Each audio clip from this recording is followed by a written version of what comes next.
kasih untuk Ibu dan Bapak Guru SD Negeri Brebes 10 yang telah memenuhi undangan saya. Terima kasih.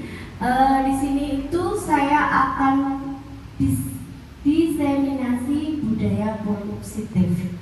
Maksud dari diseminasi itu penyampaian informasi kepada orang lain yang bertujuan untuk membangkitkan atau agar mereka meniru budaya positif kita. Nah, di sini saya Dian Ratnasari, CGP Angkatan 11 dari SD Negeri Brebes 10. Next. Jadi apa itu budaya positif? Budaya positif itu nilai-nilai keyakinan dan kebiasaan-kebiasaan di sekolah yang berpihak pada murid agar murid dapat berkembang menjadi pribadi yang kritis, penuh hormat dan bertanggung jawab. Next. Nah, manfaat yang dapat dirasa oleh guru dan murid yaitu satu, menimbulkan pribadi yang bertanggung jawab dan berbudi pekerti luhur serta berakhlak mulia. Kedua, menumbuhkan motivasi intrinsik dalam diri anak. Dan ketiga, membangun hubungan kerjasama antara murid, guru, dan orang tua. Dan keempat, membangun hubungan sosial yang baik antara warga sekolah. Dan terakhir yang kelima, menciptakan rasa senang, aman, dan nyaman di sekolah. Jadi kewajiban kita sebagai guru membuat anak-anak merasa aman, nyaman terhadap kita. Jadi kita itu diwajibkan menjadi guru yang dirindukan murid-murid kita. Next. Nah, jadi ada 5 budaya positif, yaitu satu, teori kontrol dan disiplin positif. Kedua, teori motivasi hukum dan penghargaan dan restitusi. Dan ketiga, keyakinan kelas. Keempat, kebutuhan dasar manusia. Dan kelima, posisi kontrol. Dan 6, segitiga restitusi. Jadi di sini saya itu di kelas 5 membuat keyakinan kelas. Jadi setiap tahun ajaran baru kita harusnya kita itu punya kelas, kita harus membuat keyakinan kelas. Keyakinan kelas itu apa? Keyakinan kelas itu aturan-aturan yang dibentuk kelas kita melibatkan anak, dan anak itu membuat peraturan lalu kita jabarkan dan nanti kita bisa diterapkan. Contohnya kelas itu, Bu, ada murid saya, salah satu Bu, saya nggak pengen di kelas ini ada yang membuli. Nah itu kita bisa menuliskan keyakinan kelas bahwa harus menghargai teman dan saling sayang. Contohnya seperti itu. Nah, untuk segitiga restitusi juga, jadi itu kita sebagai guru itu tidak boleh menghakimi anak bahwa anak ini bodoh, bahwa anak ini nakal. Tapi kita telusuri kenapa dan bagaimana anak ini kenapa berbuat seperti itu. Nah, kita caranya dengan pendekatan personal, dari hati ke hati, tanya kenapa kok kamu sampai seperti ini, dan nanti ada inisiatif dari anak untuk oh ya, saya harus meminta maaf kalau mereka mempunyai kesalahan. Jadi muncul sendiri inisiatif mereka. Lanjut Pak. Nah, setuju atau tidak, ini termasuk adab dari segitiga restitusi. Hukuman dapat mendisiplinkan anak. Setuju apa tidak, Bapak Ibu? Hukuman dapat mendisiplinkan anak. Setuju apa tidak? Setuju. Oh, oke, lanjut. Kedua, pemberian hukuman dengan hal positif seperti membaca atau membersihkan halaman sekolah dapat meningkatkan disiplin anak. Setuju atau tidak? Ketiga, memberi penghargaan dapat meningkatkan motivasi belajar anak. Setuju atau tidak? Salah, bukan salah, tapi belum benar atau kurang tepat. Kita itu tidak boleh menghukum anak dengan cara kayak berlari. Kamu nggak nulis, kamu lari ke lapangan, nggak boleh. Kita nggak boleh seperti itu. Makanya diadakan namanya segitiga restitusi. Di situ Bapak Ibu, pemberian hukuman dengan hal positif, membaca. Kamu nggak mau baca sampai bukunya selesai habis, itu nggak boleh. Itu namanya segitiga restitusi, nanti saya jelaskan. Memberi penghargaan dapat meningkatkan motivasi anak. Anak dikasih reward terus, kasih reward terus. Anak lama-lama mengharapkan reward dari kita, terus itu ya tidak boleh. Next Pak. Nah, perubahan paradigma. Jadi itu di atas ini. Tadi, nah, ada tangan mengepal ini, ada A dan B. Anda dan teman Anda sampai kelas capek kertas. Ini lanjut aja, next aja Pak. Oke. Nah, ini namanya yang tadi teori kontrol 1 dari Dr. William Glasser. Ini tentang teori kontrol, yaitu 1, ilusi guru mengontrol murid. Pada dasarnya kita tidak dapat memaksa murid untuk berbuat sesuatu jikalau murid tersebut memilih untuk tidak melakukannya. Walaupun tampaknya kita sedang mengontrol perilaku murid tersebut, hal ini karena murid tersebut sedang mengizinkan dirinya dikontrol. Jadi intinya itu pada dasarnya kita tidak dapat memaksa, kita tidak bisa memaksa murid untuk kita kontrol, tapi murid yang bersedia untuk dikontrol kita. Itu maksud dari ilustrasi guru mengontrol. Yang kedua, ilustrasi bahwa semua penguatan positif efektif dan bermanfaat. Penguatan positif atau bujukan adalah bentuk-bentuk kontrol. Segala usaha untuk mempengaruhi murid agar mengulangi suatu perilaku tertentu adalah suatu usaha untuk mengontrol murid tersebut. Next Pak. Nah, yang ketiga, ilustrasi bahwa kritik dapat membuat orang merasa bersalah dan menguatkan karakter. Kadang kita merasa nggak, kita itu pembuat merasa bersalah. Jadi, kamu sih kasihan loh, dia loh, gara-gara kamu loh. Nah, itu tuh sebenarnya kita pembuat rasa bersalah. Sebenarnya tidak boleh dilakukan oleh guru. Nah, lanjut, menggunakan kritik dan rasa bersalah untuk mengontrol murid menuju pada identitas gagal. Mereka belajar untuk merasa buruk tentang dirinya. Jadi kita tuh seolah-olah mau ngejudge anak itu buruk. Kamu sih gara-gara kamu. Dia merasa bersalah. Oh iya, ternyata saya nakal. Nah itu, merasa dirinya buruk. Nah, mereka mengembangkan dialog dari yang negatif. Kadangkala sulit bagi guru mengidentifikasi bahwa mereka melakukan perilaku ini. Kadang kita nggak tahu penyebabnya kenapa, kok anak ini kenapa. Karena kita tidak mengidentifikasi dulu kenapa itu anak. Lanjut ke 4, ilustrasi bahwa orang dewasa memiliki hak untuk memaksa. Kadang kita memaksa enak ya, tapi ternyata itu tidak boleh.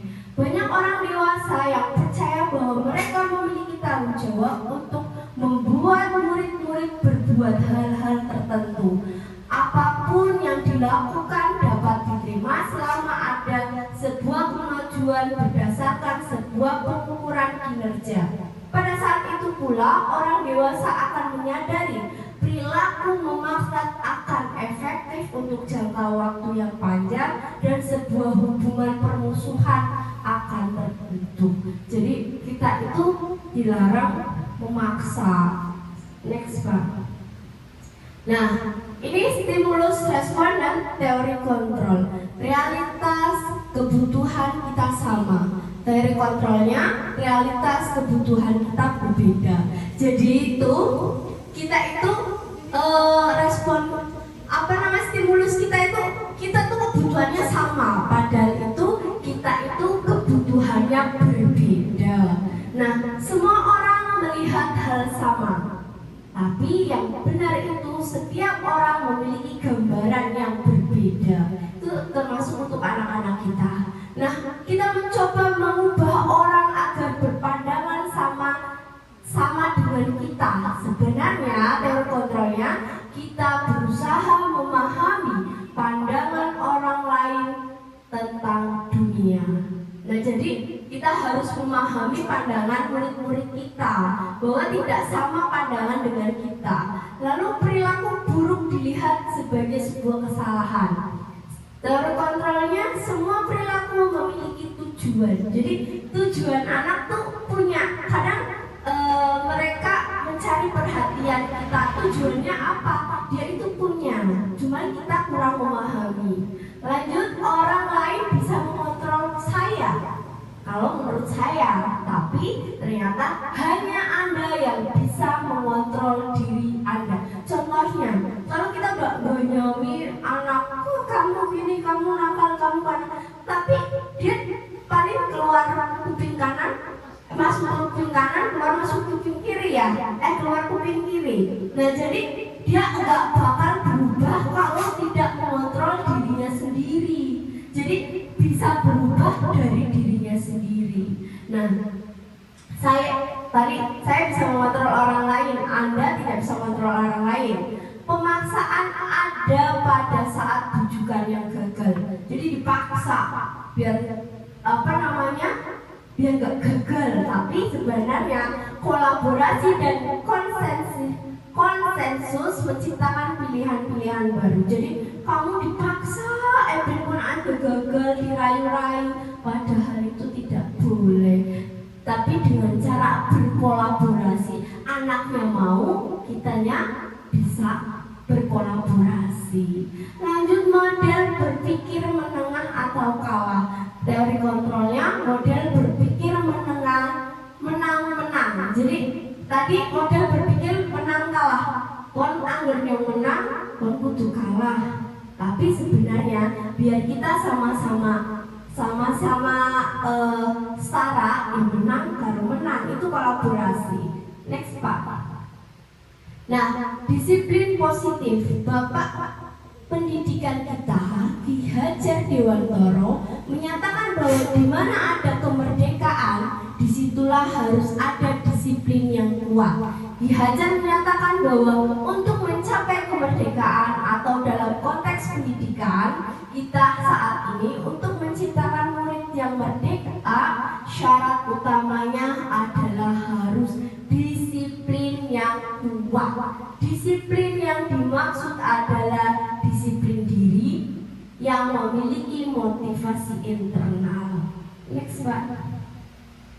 Nah, disiplin menurut Diane Gosen, disiplin yaitu bisa bertanggung jawab terhadap apa yang dilakukan karena mereka mendasarkan tindakan mereka pada nilai-nilai kebajikan universal. Disiplin merupakan bentuk kontrol diri untuk mencapai tujuan. Jadi sebenarnya anak itu tidak ada yang bodoh. Anak itu berjalan, larinya tuh berbeda. Tergantung dengan anak itu konsisten untuk disiplinnya seperti apa. Next Pak. Nilai-nilai kebajikan yang ingin dicapai oleh setiap anak di Indonesia kita kenal dengan profil pelajar Pancasila, yaitu tentang satu, beriman dan bertakwa kepada Tuhan Yang Maha Esa dan berakhlak mulia. Kita sudah tidak asing lagi dengan profil pelajar Pancasila sampai ada yel-yelnya ya. Nah, itu beriman dan bertakwa kepada Tuhan Yang Maha Esa dan berakhlak mulia. Lalu berkebinekaan global, dan 3, gotong royong, mandiri, kreatif dan bernalar kritis. Teori motivasi hukuman dan penghargaan restitusi. Teori motivasi perilaku. Jadi teori motivasi perilaku itu ada 3. Motivasi intrinsik, motivasi ekstrinsik dan motivasi intrinsik dan tujuan disiplin positif. Satu, untuk menghindari ketidaknyamanan atau hukuman. Apa yang akan terjadi apabila saya tidak melakukannya? Jadi ditanya, untuk menghindari hukuman itu kita tanya dulu motivasi intrinsiknya, apa yang akan terjadi bila saya tidak melakukannya. Nah itu seperti itu. Untuk nomor 2, untuk mendapatkan imbalan dari orang lain, institusi, apa yang akan saya dapatkan apabila saya melakukannya. Nah itu teori perilaku manusia itu cenderung seperti itu. Dan untuk menjadi orang yang mereka inginkan dan menghargai diri sendiri, saya akan menjadi orang seperti apa bila saya melakukannya.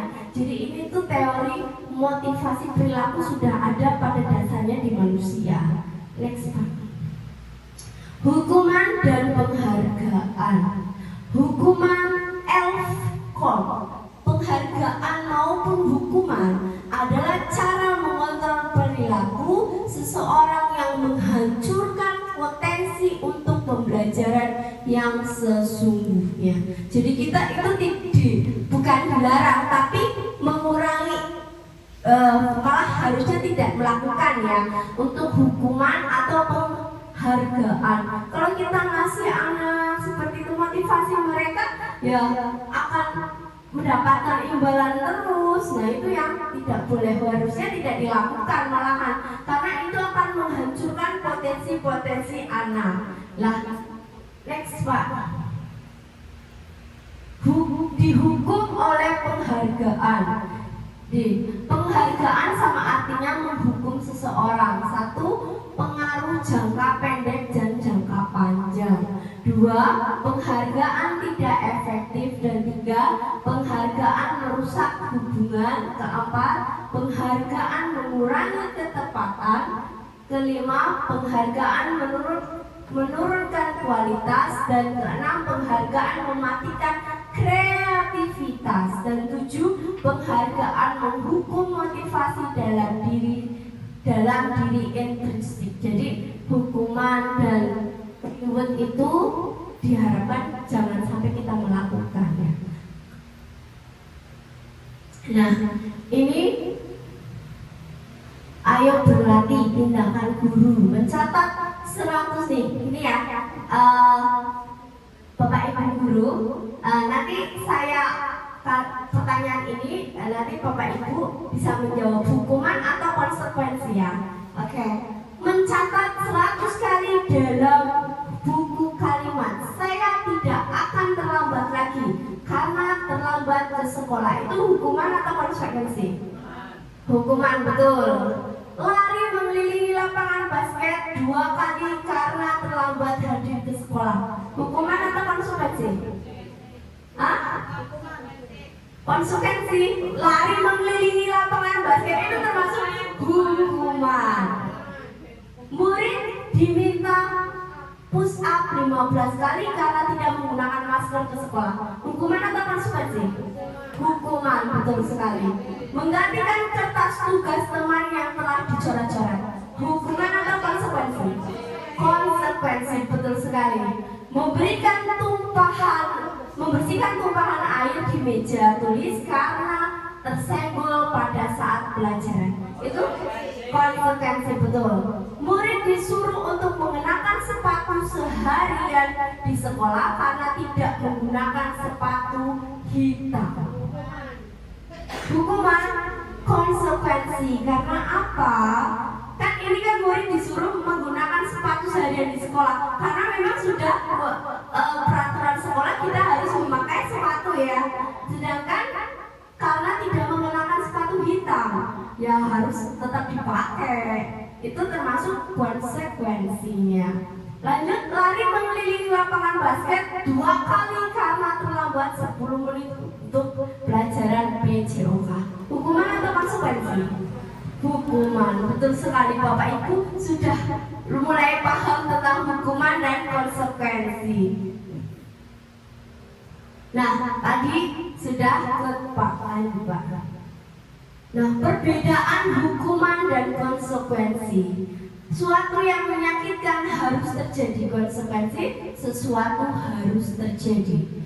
Membuat anak sakit fisik maupun hati untuk jangka waktu yang lama, membuat anak merasa tidak nyaman dalam jangka waktu yang pendek. Jadi gak boleh lama-lama. Itu kalau yang hukumannya konsekuensi jangka pendek saja.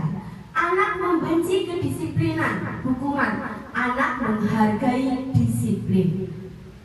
Hukuman paksaan, konsekuensi, stimulus atau tanggapan. Jadi ditanya dulu, kamu salah nggak ini? Kamu berbuat seperti ini benar atau tidak? Itu tanggapan. Konsep diri yang buruk, konsep diri yang baik. Anak belajar untuk menyembunyikan kesalahan, belajar untuk mematuhi peraturan. Marah, rasa bersalah, dipermalukan, merasa tidak dihargai, itu konsekuensinya kehilangan hak, dibuat tidak nyaman, diasingkan untuk sementara, time out. Next. Nih, kemarin saya sudah melakukan segitiga restitusi. Dimana apa itu restitusi? Restitusi adalah proses menciptakan kondisi bagi murid untuk memperbaiki kesalahan mereka, sehingga mereka bisa kembali pada kelompok mereka dengan karakter yang lebih kuat. Restitusi juga merupakan proses kolaboratif yang mengajarkan murid untuk mencari solusi untuk masalah mereka dan membantu murid berpikir tentang orang seperti apa mereka ingin menjadi tujuan mulia dan bagaimana mereka harus memperlakukan orang lain. Jadi ciri-ciri restitusi itu ada 9. Pertama, bukan untuk menebus kesalahan, namun untuk belajar dari kesalahan. Dan kedua, memperbaiki hubungan. Dan ketiga, tawaran, bukan paksaan. Jadi kemarin saya melakukan segitiga restitusi itu, saya menanyakan, jadi apa tawaran kamu? Kamu melakukan kesalahan ini. Oh ya Bu, saya akan meminta maaf. Jadi inisiatif sendiri, tawaran itu. Nah, lanjut restitusi menurut untuk melihat ke dalam diri. Dan 5, restitusi mencari kebutuhan dasar yang mendasari tindakan. Dan ke-6, restitusi diri adalah cara yang paling baik. Restitusi fokus pada karakter, bukan pada tindakan. Dan 8, restitusi fokus pada solusi, mencari solusi.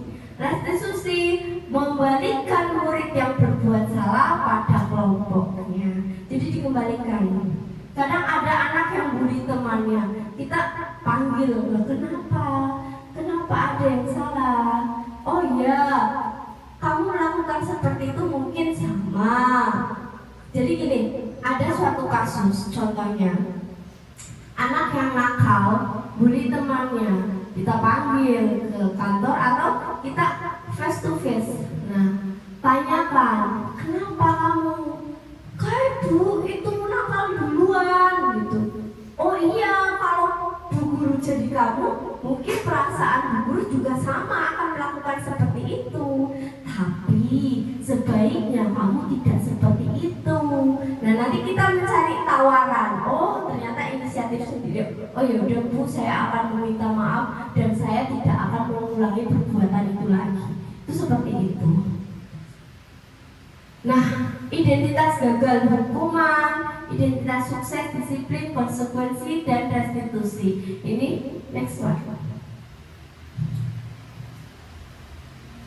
Nah, kemarin itu pas saya masuk, kebetulan saya dapat kelas 5. Nah, di kelas 5 itu saya itu di awal pembelajaran itu melakukan kegiatan pembuatan keyakinan kelas yang tadi saya sudah bicarakan, bahwa keyakinan kelas itu dibuat bersama anak dan untuk anak. Jadi kita buat bersama-sama, jadi anak tahu konsekuensinya seperti apa. Nah, itu pernyataan berdasarkan nilai-nilai universal yang mudah dipahami dan mudah diingat dan disepakati untuk dapat diterapkan di lingkungan.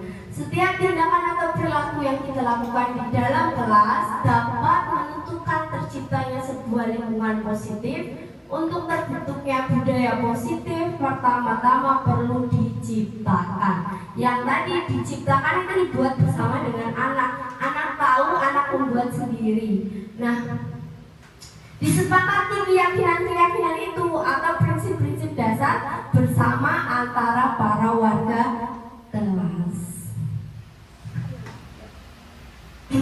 Nah, pembentukan keyakinan kelas itu, satu, keyakinan kelas bersifat lebih abstrak atau pada peraturan yang lebih rinci atau konkret. Dimana kelas saya itu jarang anak yang pakai sepatu, jadi sepatunya kalau di kelas itu dilepas. Nah, itu konsekuensinya gimana? Anak-anak ini, Bu, saya nggak main kalau teman saya itu lepas sepatu. Nah, kita buat peraturannya. Nah, itu nanti disepakati nggak bersama?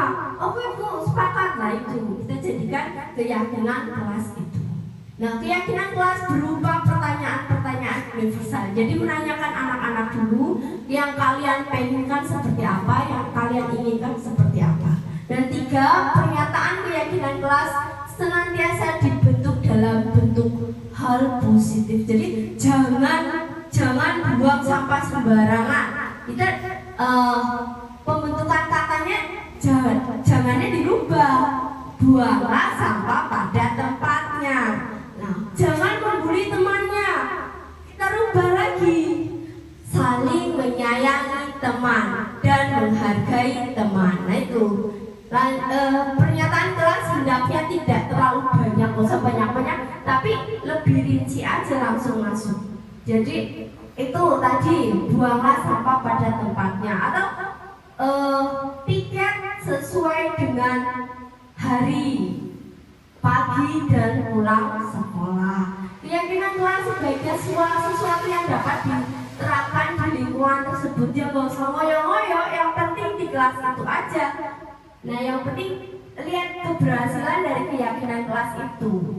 Nah, keenam, membuat warga kelas hendaknya ikut berkontribusi dalam membuat keyakinan kelas lewat kegiatan curah pendapat. Tadi kita bicarakan bersama anak-anak dulu.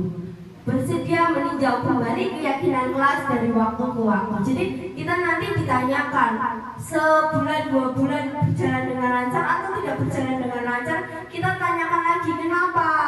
Ada yang perlu kita revisi tidak? Kita tanyakan lagi, tinjau kembali.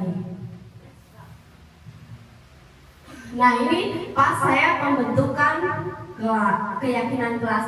Jadi saya ada kertas post-it. Nah, anak-anak nulis keinginan-keinginan apa, lalu mereka tempel-tempelkan. Nanti dirangkum jadi satu. Nah, itu dibuat menjadi keyakinan kelas.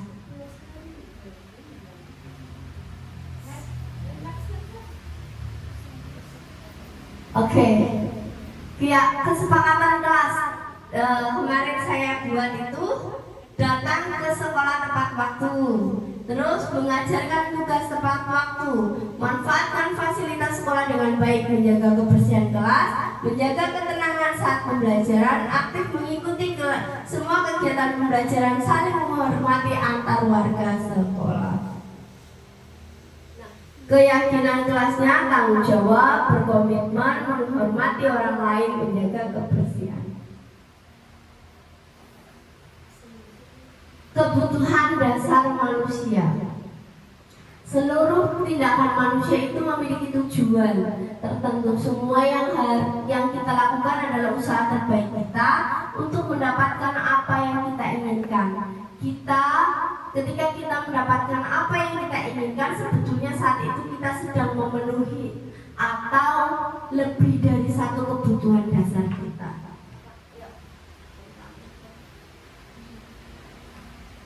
5 kebutuhan dasar. Tadi kebutuhan bertahan hidup, survival. Kedua, kasih sayang dan rasa terima kasih, love and belonging. Ketiga, kebebasan, freedom. Kelima, kesenangan atau fun. Kelima, penguasaan atau kebutuhan pengakuan atas kemampuan atau power. Nah, contoh kebutuhan dasar manusia.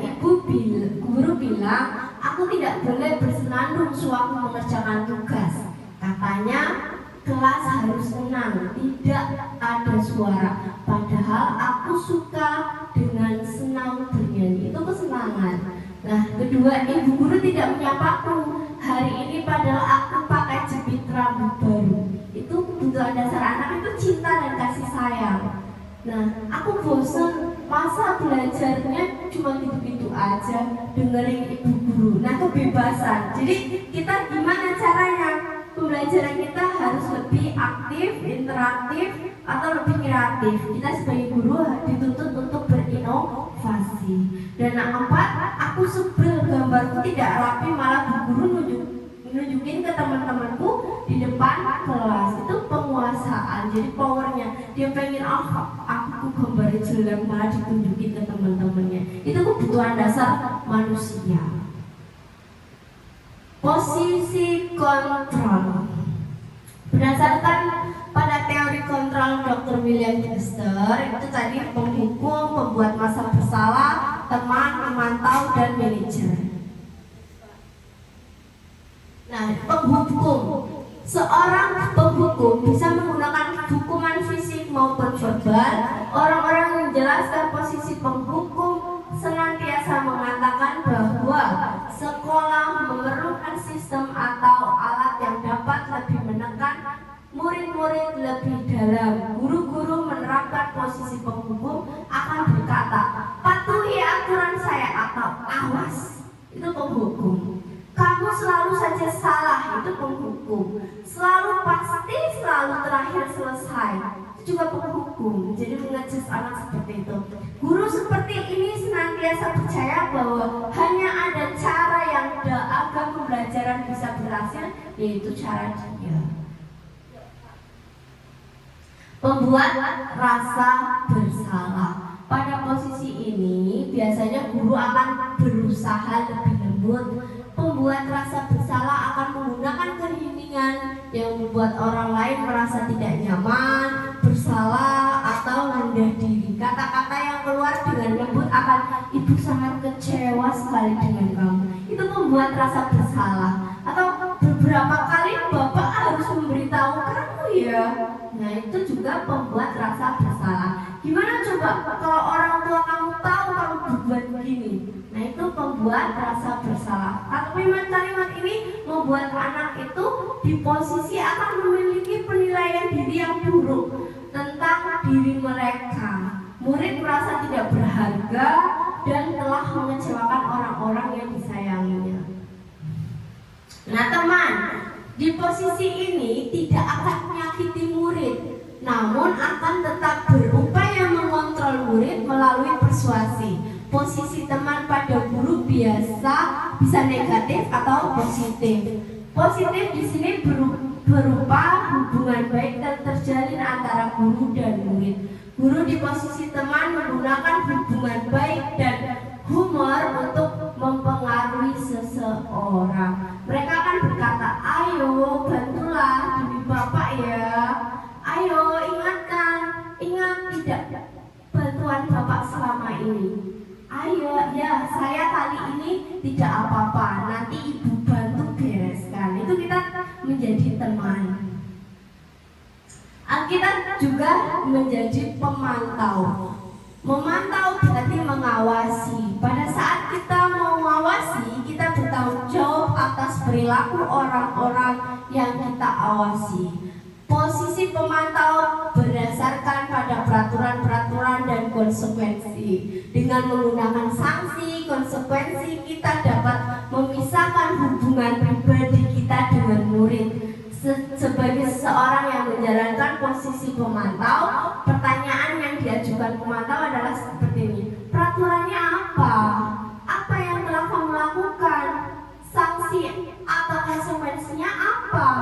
Seseorang pemantau sangat mengandalkan perhitungan, catatan, data yang dapat digunakan sebagai bukti atas perilaku seseorang.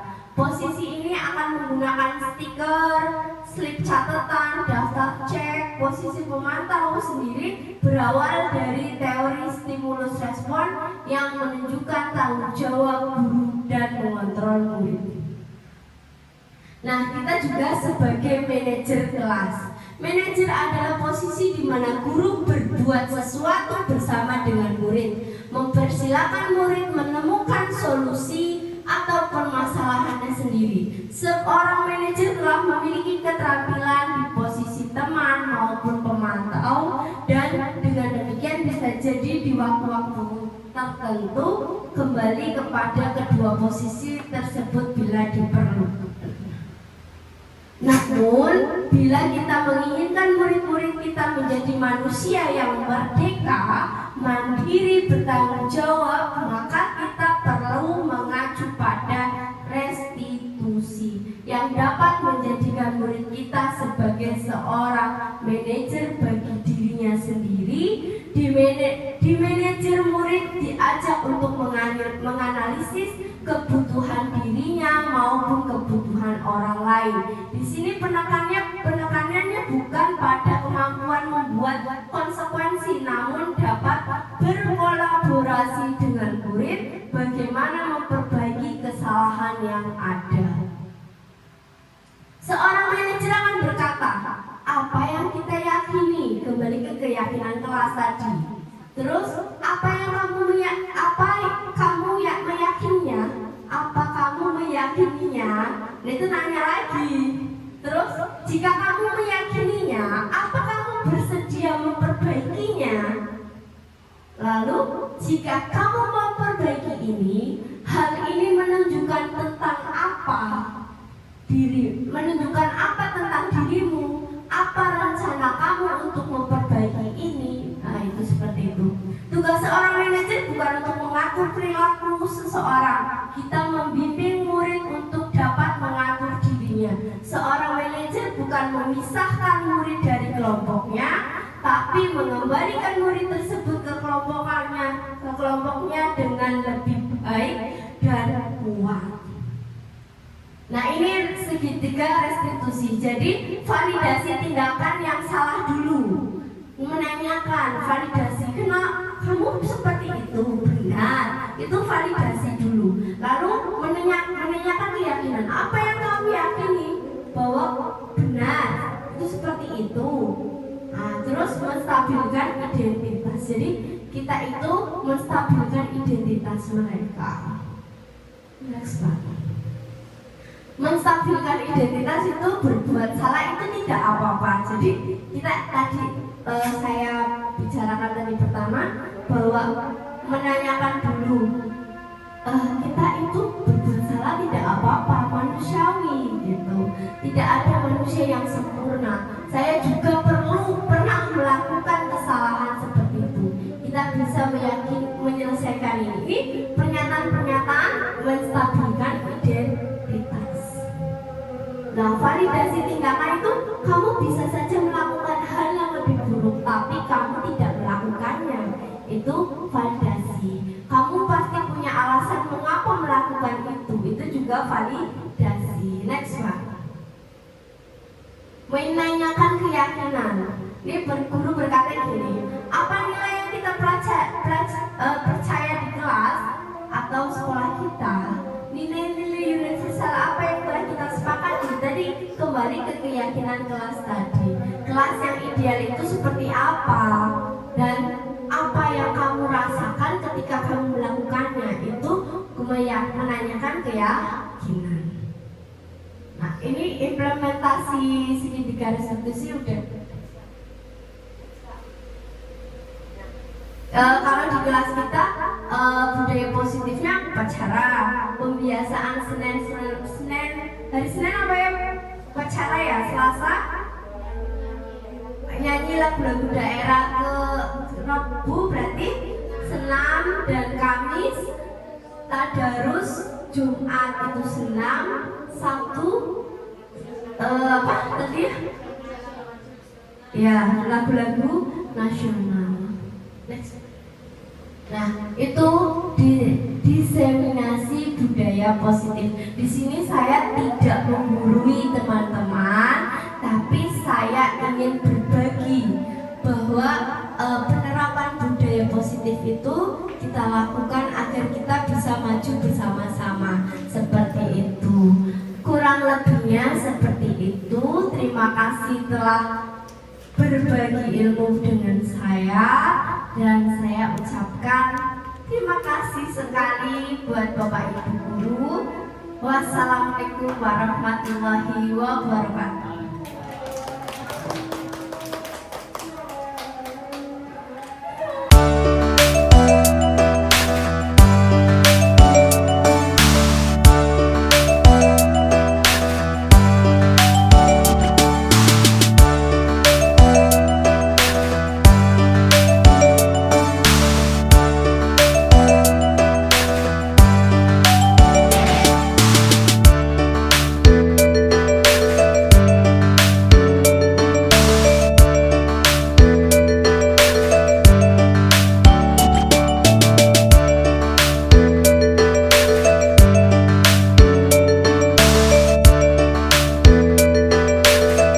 Warahmatullahi wabarakatuh. Waalaikumsalam warahmatullahi wabarakatuh. Ya, perhatikan, kamu sudah di kelas 5 di tahun ajaran 2024-2025. Kemarin kalian di kelas 4, sekarang naik di kelas 5. Kemarin kalian gurunya Pak Burhan, sekarang gurunya siapa? Budian. Nah, di kelas 5 ini Budian itu punya peraturan-peraturan nanti yang akan dibuat oleh kamu dan nanti untuk kamu. Namanya itu kesepakatan kelas. Apa itu Bu kesepakatan kelas? Jadi kelas ini milik kamu dan untuk kamu. Makanya kamu perlu jaga kelas ini. Apa itu? Kamu membuat peraturan-peraturan yang ada di kelas. Contohnya, setiap pagi harus piket. Nah, itu kamu membuat peraturan-peraturan yang nanti kamu tulis di kertas post-it ini. Kamu pengen kelas ini seperti apa? Bu, datang tidak terlambat. Oke, kamu tulis.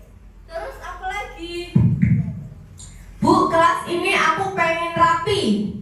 Bu, kelas ini aku pengen tidak ada yang mencontek. Bu, kelas ini aku tidak mau ada yang membuli. Atau, Bu, kelas ini aku pengen pas Budian menerangkan temennya mendengarkan.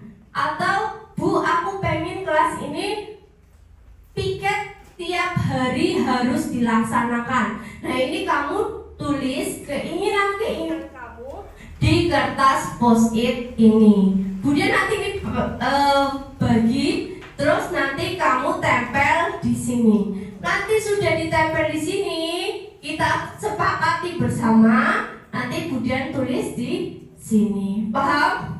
Paham ya? Oke, kemudian bagi ya. Ini kertas, kamu tulis, bisa kamu langsung tempel di sini. Nah, kayak gitu. Boleh dikasih nama, nggak usah kasih nama, nggak apa-apa. Kita sepakati nggak usah kasih nama, nggak apa-apa, oke? Jadi paham ya, tinggal ditempel aja. Nah, gitu ya.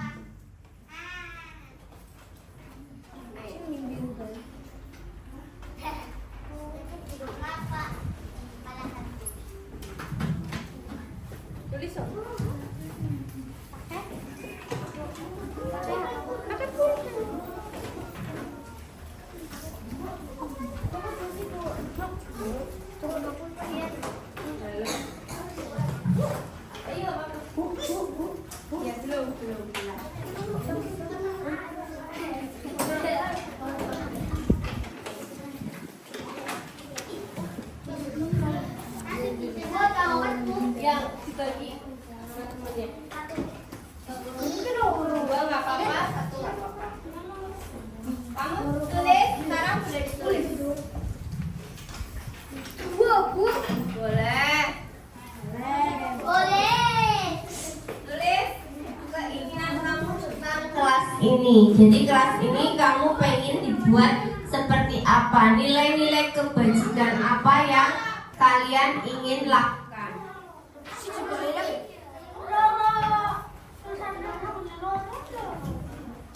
Ya, ya nggak apa-apa, satu aja nanti yang ditempel.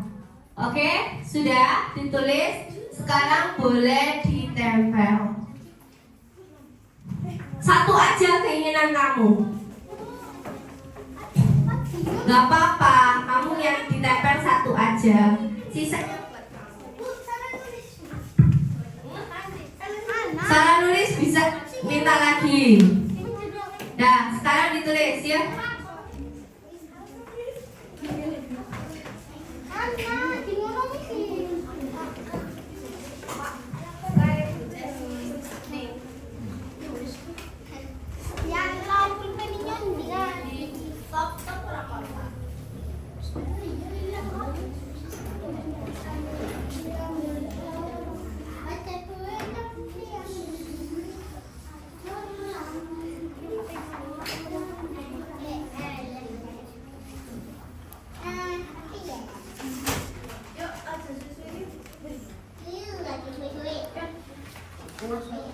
Udah, langsung tempel.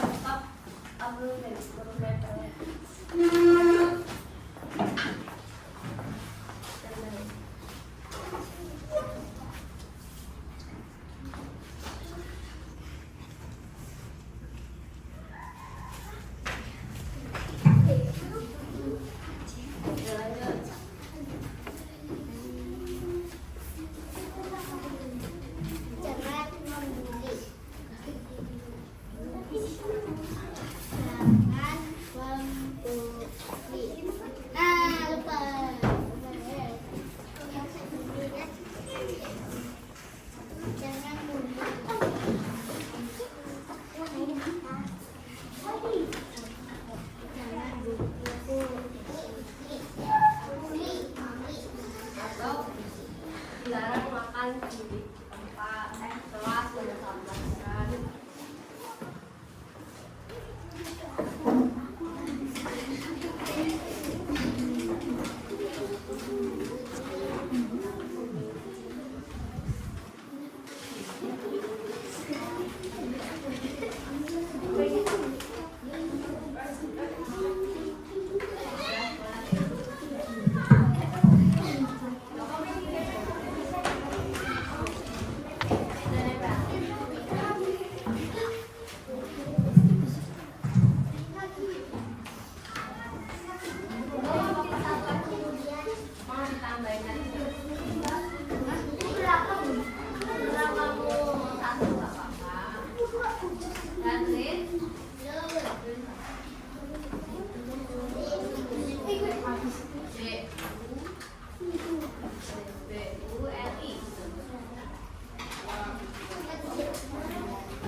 Gak apa-apa, ditempel aja. Gak ada yang salah di sini, gak dinilai. Udah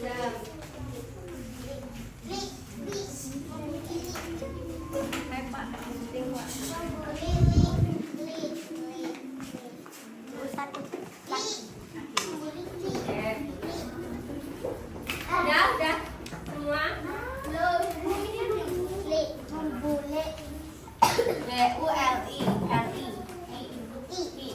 Udah tempel. Nah, tempel. Nah, Oci tempel sih. Ya, nah, pintar. Aja kemuliaan. Ingat. Udah, satu udah. Ada dua, Bu. Gak apa-apa, gak apa-apa. Ada dua. Sudah semua?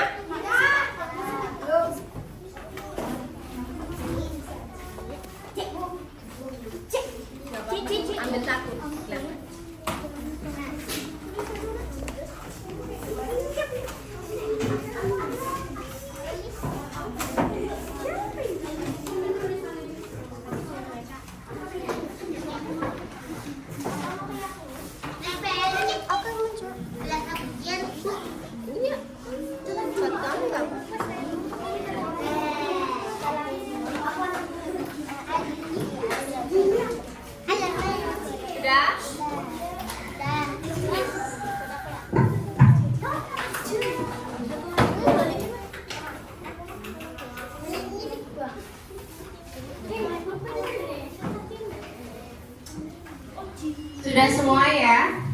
Oke. Nanti kemudian akan membacakan peraturan yang sudah dibuat kamu atau sudah ditulis sama kamu. Oke, pertama, aku pengen kelasnya luas. Kalau luas gimana ya? Ini bisa nggak dibikin luas? Nggak bisa. Kamu dari kelas 1 sampai kelas 5 kalian di sini ya? Dari kelas 2 sampai kelas 5 kalian di sini. Karena memang jumlah yang paling sedikit cuman di kelas kamu. Jadi tempatnya hanya bisa di sini. Nanti kita doakan semoga kelas 6 kalian nanti pindah ke kelas. Oke? Nah, kedua apa ini? Tidak boleh mencoret-coret meja. Nah, ini ditulis ya. Jadi ya. Apa ini tadi pertama? Tidak boleh mencoret-coret di meja. Tidak boleh coret meja. Oke. Nah, ini udah. Terus ini apa? Tidak boleh ada yang main bola di kelas. Oke. Tidak boleh ada yang main bola di kelas. Oke. Terus tidak boleh mencoret meja, tidak boleh coret-coret tembok. Ini meja dan tembok. Oke. Terus tidak boleh main bola di kelas. Sudah tadi. Ini kebanyakan main bola di kelas ya. Aku mau pas Budian ngajar, aku mau temanku mendengarkan. Oh, nih. Berarti pada saat pelajaran mendengarkan Budian. Oke, lanjut. Terus apa lagi nih? Piket setiap hari. Oke nih. Piket setiap hari. Terus lanjut. Setiap hari piket dilaksanakan. Nih udah masuk. Terus pengen kelas ini bersih. Bersih berarti masuk ke piket setiap hari. Pagi dan pulang sekolah. Nah itu. Terus apa lagi? Tidak boleh makan saat pelajaran. Nah itu tuh. Nah, tidak boleh. Ini 5 ya berarti ya. Tidak boleh makan pada saat pelajaran. Terus 6 apa? Bu, aku ingin jangan membuli teman. Bu, aku ingin kelas ini rapi. Nah, kalau rapi masuk harus piketnya setiap hari dan apalagi nih rapi kelas. Terus dilarang apa? Dilarang membuli. Ini tadi minta jangan ada bully. Aku ingin teman-teman aku tidak ada yang membuli. Ini yang membuli nih udah masuk. Dilarang makan di kelas. Sudah. Tidak boleh main bola di kelas. Dah. Di kelas gak boleh makan. Udah. Aku pengen belajar setiap hari. Ya kalau pengen belajar setiap hari, kalian harus berangkat setiap hari. Aku ingin temboknya bersih. bersih. Nah, berarti aku ingin temboknya bersih. Masuknya apa? Masuknya tidak coret-coret meja dan tembok. Terus apa lagi? Aku ingin kelas ini bagus. Nah, kita harus apa ini? Direnovasi. Posisinya mau bagaimana? Dirubah atau gambarnya mau dirubah dari foto kamu? Oke, kita lanjut. Bully udah. Bully tidak boleh bully teman, tidak boleh tidak boleh mengganggu guru. Ada nggak yang mengganggu Budian? Nggak ada ya. Oke. Tadi tidak boleh bully, tidak boleh bully. Aku ingin kelas ini bagus, oke. Tidak boleh makan di kelas, sudah. Aku ingin setiap hari ada yang piket agar bersih. Dilarang bully, aku ingin sekolah bersih. Aku ingin tidak ada yang terlambat. Berarti dilarang terlambat. Oke, kita akan buat peraturan yang lebih bahasanya tidak ada dilarang atau jangan. Nah itu kita kesepakati ya. Tapi nanti Budian mau ada menambahkan peraturan dari Budian. Jadi ada nanti kesepakatan kelas. Nah, 1, menghargai dan menghormati guru dan teman. Itu masuk ke membuli. Jadi apa? Menghargai dan menghormati guru dan teman.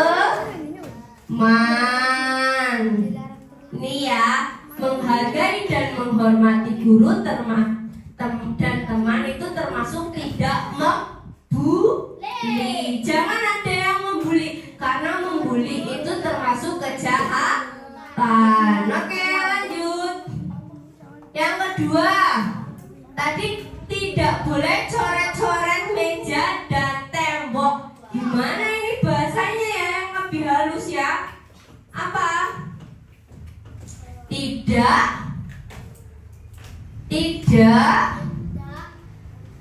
Tidak apa? Mencoret-coret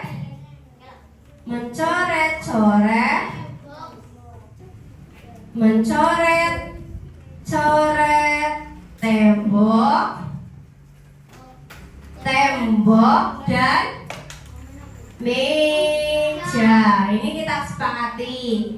Terus apa? Pada saat pelajaran tidak boleh main. Apa ini? Oh, pada saat pelajaran mendengarkan. Tadi pada saat pelajaran, pada saat kegiatan KBM harus apa? Harus fokus. Oke. Yang keempat, lanjut. Piket setiap hari. Berarti gimana? Piket setiap hari pagi dan pulang sekolah. Ini terus apa lagi?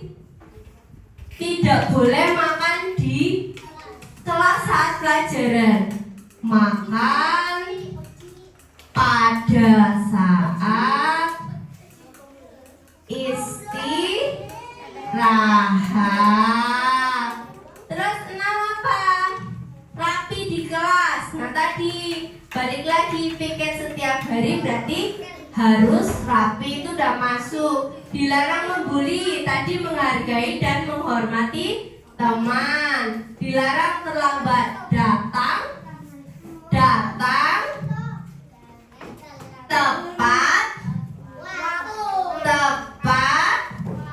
waktu. Nah, ini peraturan lagi apa ya, tambahan dari Budian?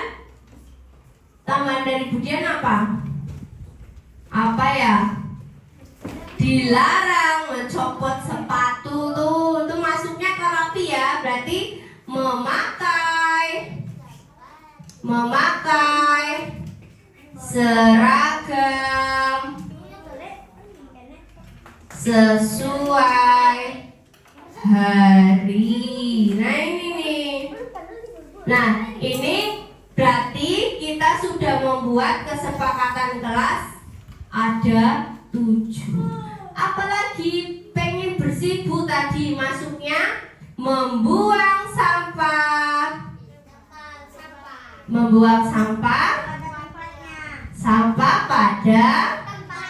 pada tempatnya.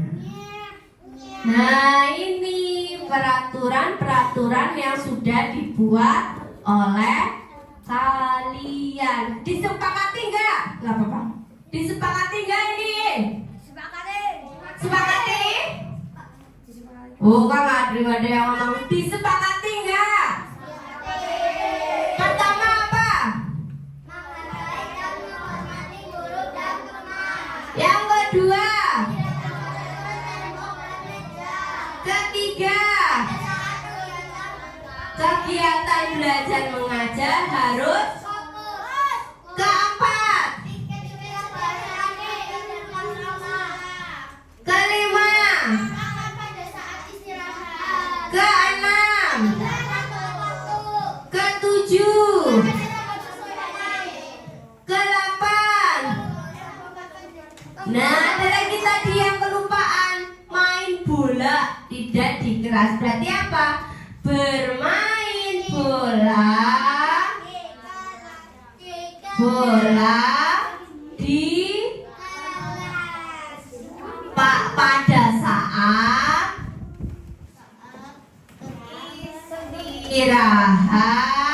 istirahat dan di lapangan. Nah, ini peraturan-peraturan yang sudah dibuat oleh kamu. Disepakati enggak? Sepakati? Oke, nah sudah selesai. Nanti kita bikin banner yang tentang ini, kesepakatan kelas kita, dan peraturannya harus apa? Harus dijalan. Konsekuensinya apa nanti? Kalau konsekuensinya apa kalau peraturannya dilanggar? Oh ya nanti bayar 10 juta uangnya siapa? Oke. Nanti kalau yang melanggar kita apa? Gak boleh. Suruh baca ini lagi. Paham ya? Nanti ini tak print yang besar, oke? Ya udah. Selesai kita pembuatan kesepakatan kelas ini. Nah, nanti kalian bisa boleh pulang. Hati-hati. Berdoa dulu ya. Ya, berdoa.